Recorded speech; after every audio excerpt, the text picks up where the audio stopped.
Soundwave TV. We are backstage at Soundwave Festival, Melbourne, with the mighty Red Fang. How are you guys going? Good, really good. Excellent. So you guys played yet? Not yet. Oh no, yeah, we played first 11:20 on stage B every single day. No, it's not stage B, it's stage 5. And today there was some sort of issue with the barriers, I guess, that they hadn't opened them up, so nobody could get in. So at about 11:18, there were literally 0 people waiting to see us play, and we thought, okay, well, I guess there's got to be one of these on the tour. But then as soon as we started playing, just people started running towards the stage. Yeah. It's kind of nice to see a crowd good. running towards us. Yeah. And how did you guys meet? I know Ben from Dillinger was waxing lyrical about you the last time he came out in the Soundwave thing. How did you guys meet the Dillinger boys? Our manager is actually good friends with Ben, and we'd already been talking about doing a tour with those guys. We'd never met them before, and then this Mastodon tour happened, and they were main support, and we were opening up that show. And so we were sharing dressing rooms some days, and yeah, they're great. I mean, they're obviously a seminal band for that type of music from the East Coast, you know. Yeah. And they're great guys, and yeah, it was really possibly the best tour. At the time, it was definitely the best tour we'd ever been on. Yeah, That I tour mean, with us. yeah. Now this is the best tour. I think this Wow. one has usurped it. We just So, usurped the Mastodon tour. That's Yeah. I cool. mean, it was great, but this is Don't just, tell this is Mastodon really we nice. said that. Yeah, this didn't. That's just Mastodon. They still love you. Yes. What was that? What was the tour like? It was feeling like a good, positive, It was exciting, great. amazing thing. Yeah, it was amazing. I mean, everybody in the whole Mastodon camp is extremely generous. I mean, they're all veterans of this touring cycle thing, and they were very helpful to us. They didn't treat us like just a bunch of scumbags that we are. Yeah, it's That fantastic. is a fantasy, really. Yeah.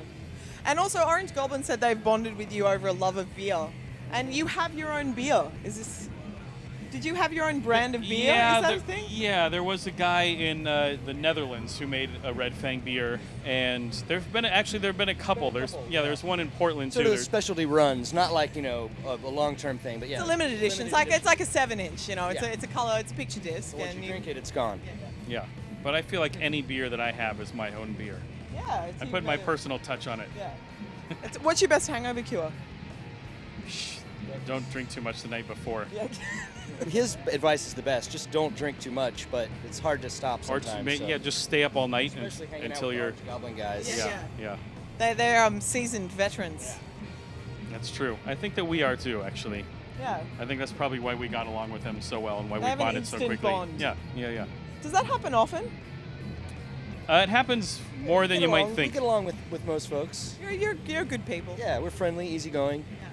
Not to discount our special bond with Orange Goblin, but I think that it seems like just a lot of the bands that we end up touring with, we tour with bands who are kind of like-minded, and we've been doing it long enough that there's no like ego kind of stuff involved with us or the other bands that we're usually hang out with. So it's easier just to get along and It almost common seems like, backgrounds. Yeah, it almost So- seems like more of a punk rock ethic than anything else. Like Yeah. this sort of breed of bands. Like it's sort of metal with a punk rock heart, I guess. Yeah, we're not trying to be all flashy or show-offy. I mean, yeah, we're just trying to do, one of the things we were talking about, we were all in math rock bands before, and now we're just like, let's just keep it simple. Just if you like it, and it doesn't have to be fancy or have all these crazy time signature or time changes or anything. Just if it rocks, just go with it. So that's what we try to do. Would you ever kind of go down that path? Like, where do you guys want to go to next? Because I know you take a minute of time off, but Well, the time off, we're really yeah. working on a new record, so it's not really. it's not really time off. But the way we write, each of us will come up with ideas.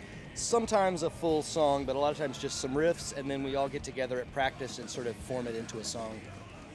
And then just That's how bubble, it goes. let And the then- pot bubble and then away. Yeah, Yeah, exactly. and then the lyrics kind of come last. So it usually starts with the music, with just a riff or an idea, and then we'll, together as a band, turn that into, arrange it into a song, and then the lyrics usually get added at the end.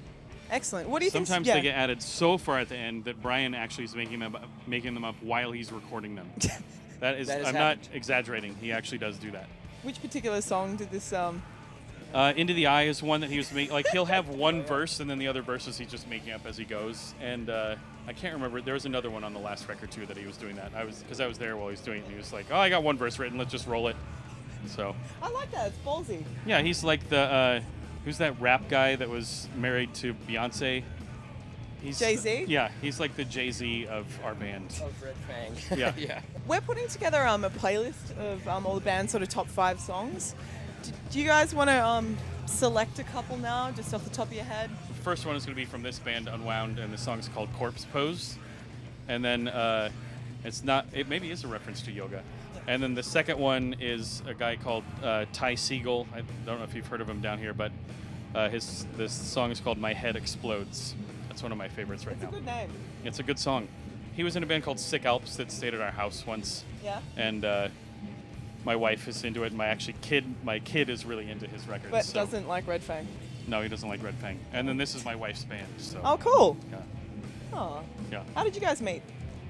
At one of her shows, I believe. Well, Yeah. and then we had a mutual friend in San Francisco. I was down there playing a show, and she was there for her friend's birthday. And nobody that I knew came to the show because they were all at her friend's birthday. And so the next day I went over and I was like, "Hey, what's up?" Hey. Yeah. And the rest is history. Exactly. And then you made your own people. Just one so far. Yeah, just one, but still, Yep. you're still making people, and that's Yep. important. Are we there I've yet? got some songs, yeah. Okay, let's Goat Snake. The band is called Goat Snake. The song's called The Innocent. It's an awesome song. What else did I put on here? Sorry. It's okay. I could come up with more. Okay, here's another one. It's a band called Sea Average. Oh, yeah. They're from Washington, and the song is called Usurper Girl. It's about this girl who goes into battle and destroys everyone. It's a great song. Good female empowerment song. Yeah, and it's a really great song. And Big Business, Easter Romantic.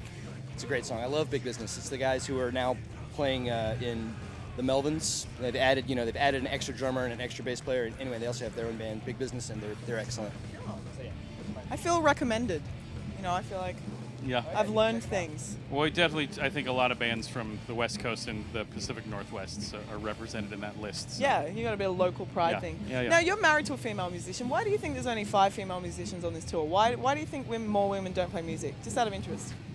I think it's still it's kind of silly that it's still the case that it's harder to be accepted as a female musician. So And taken seriously, sort of thing. yeah, exactly, and taken seriously. So I think it's probably it's not like an actual barrier, but it's just kind of like a psychic barrier to doing it.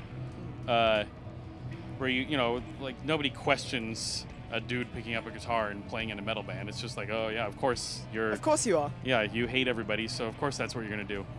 But it's just, I guess there's a little bit more of a challenge to doing it, and like you said, and getting taken seriously. But I don't really know why It's more weird, hey? more women don't try it. Yeah, at So- least give it a whirl. Well, the one thing I But- think that I happens should put my is money where my mouth is. when girls play, people tend to focus on the fact that they're a woman more than just that they're Definitely. a musician. So Yeah. that's Like I've never heard anybody say, "Hey, that's a pretty good male drummer." Yeah, exactly. No one ever says that. But Yeah, but they'll people say, always, "Oh, she's every a time good they talk girl." about my wife, it's like, yeah, first time I saw Unwound, I was like, wow. She's really good for a chick drummer. It's like, no, she's just a good drummer. It's not like you don't have to qualify at all. There's no reason to put those qualifications there. But I understand it's still kind of a novelty, so people it's hard to not point it out. So Yeah, it's one of those Yeah. things. You guys do some pretty amazing music videos. Who's the creative genius behind your crazy music videos?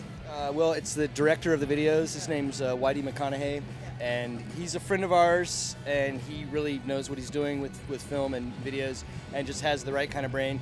But really, the concept and the direction and all, it's all Whitey. I mean, he knows us, and he sort of exaggerates our personalities, kind of blows us up larger than life, and he gets our sense of humor. So, because like most rock videos, everybody's all trying to be all tough, and Serious. fire and chains and all that, and we're just not like that. In the shower. Yeah, we like to. well, yeah, because even have if we fun, so. even if we tried to look tough and all serious, then it would still be a comedy video. So might as well just go straight to the comedy. What was your favorite video to make? Wires was the most fun. I mean, come on, Yeah. They got the driving car and driving smash through a into car things. through It was just awesome. a Rock and fantasy. roll.